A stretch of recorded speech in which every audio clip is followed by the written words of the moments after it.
My name's Tony Valente, and I live right across the street here. I have in my hand here the Lower Lonsdale Development Guide, which I think goes back to about 2009, something like that. And I guess I wanted to ask staff if they give us a little bit of background on this guide. My question is really, why wasn't it renewed? I used this when I purchased my home in the area, and it goes into a little bit more detail deriving from the OCP. Okay, so stand by. Who's going to answer that? Yeah, so I mentioned when I was speaking about the height change on First Street in relation to that. So the Lower Lonsdale planning study was a process that ran from about 1995 to 1997. It dealt with the properties in the 100 block east and west of Lonsdale from 3rd Street down, and prescribed in there changes to a combination of building forms and heights to site buildings in ways that would try and respect view corridors and get a bit of diversity in the skyline. So at the time, the observatory sort of stuck up as the one really tall building, 26 stories, and everything else was going to be around 12. And so the intention was, because the city owned most of those lands in the 100 block east and west, to come up with a plan that would provide for what's now Jack Loucks Court as an open space for the public, the greenway connectors that go up, connecting from 1st to 2nd Street, and to get some angular shape for buildings to get the views aligned, and to line buildings up. So if you look directly north-south, you see the buildings tend to line up with one another. So an attempt to preserve public as well as some private views. We can never guarantee private views. So that plan's been in place. The plan pretty much has been built out now on the west side as per that plan. The exception to that was the time project, where there was that was one of the first projects. There was a change to the time to allow for a reconfiguration of that. But otherwise, that side has pretty much been built out. We went to develop out on the east side, and we got a negative response to what had been approved in 1997 to the plan that was proposed, and that led to the changes. And so we haven't yet made those changes, and that's kind of where we're at with that study. Okay, and I guess what part of my question comes from the fact that in that there's a model that shows how the density would be allocated. And I guess, you know, a model is expensive to build, but there's lots of 3D models available, and I hear people kind of asking for, what does this density look like? What does it mean for me? And I think it's really difficult to answer that with a 2D drawing.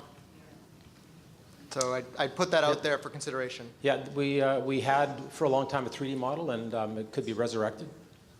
Okay, and then if I can just go forward with a few other kind of discussion questions. So there's lots of new projects in the neighborhood, and looking at it, I see that there's, you know, the potential just in Lower Lonsdale, so between Chesterfield and St. George's and below 3rd, something like 1,000 units. And I just did this kind of looking at the different projects and looking how many units there are. And I guess one of the things at work that I always hear is you can manage what you measure. And I don't see, and I'd like to ask staff, you know, are we measuring how many units are approved and how many are built and empty? What are we measuring, and how are we informing our city council with that information so that they can act responsibly? Okay. So I guess to try and answer that, we're not operating a system of gates where people are allowed to come in or not come in. I mean, there's a whole free market system at play. We've had zoning since 1927. We had, for the longest time, no height restrictions at all in Lower Lonsdale. We had lots of zones with no density restriction, no floor space ratio. And increasingly, since 1980, we put into place various types of controls and height controls and such. We actually have more regulation now than we used to have. There was probably more development potential at one time when those unregulated kind of documents were around. So we're not in a situation where we're counting who's in every bedroom every night. And notionally, we use the census as our best guide. And then we have population estimates that come from BC Stats as well as Stats Canada on an annual basis to give us an idea of the population change. And the market tends to go up and down, and in the last 5 or 6 years, it's been a very strong market, especially on the residential side. Not so much on the commercial side, but on the residential side, it's been a very strong market. And those tend to go up and down, and over time, you average it out. So it's not like every Monday night we're making a decision on the future of the city. Every Monday we're making a partial decision on an incremental change that adds up to that long-term change. So 3 years from now, everyone was surprised in the early 80s to have a huge sort of crash of the market. and things went flat for a number of years. So that could happen again, and the market tends to have some sort of corrections. And we're not really in total control of it. But I do have, a sense of what you're describing there. And in Lower Lonsdale, I think there are about 1,700 units since 2011 that have been approved or are in process or contemplated, and that would provide for about 2,900 people in Lower Lonsdale if it was built out fully. But we're expecting that will take anywhere from 5 to 10 years for it to all happen. Okay.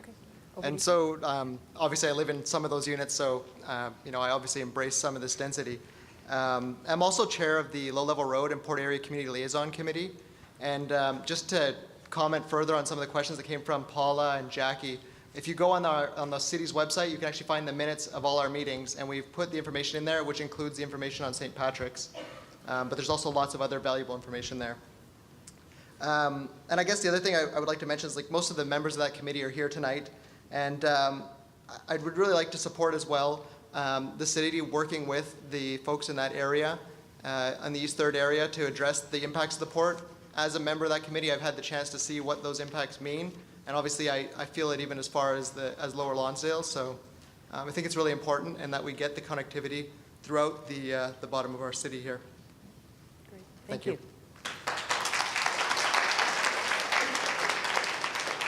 This gentleman here. That was a hard act to follow. Getting his election campaign going pretty early. Anyway, my name's kind of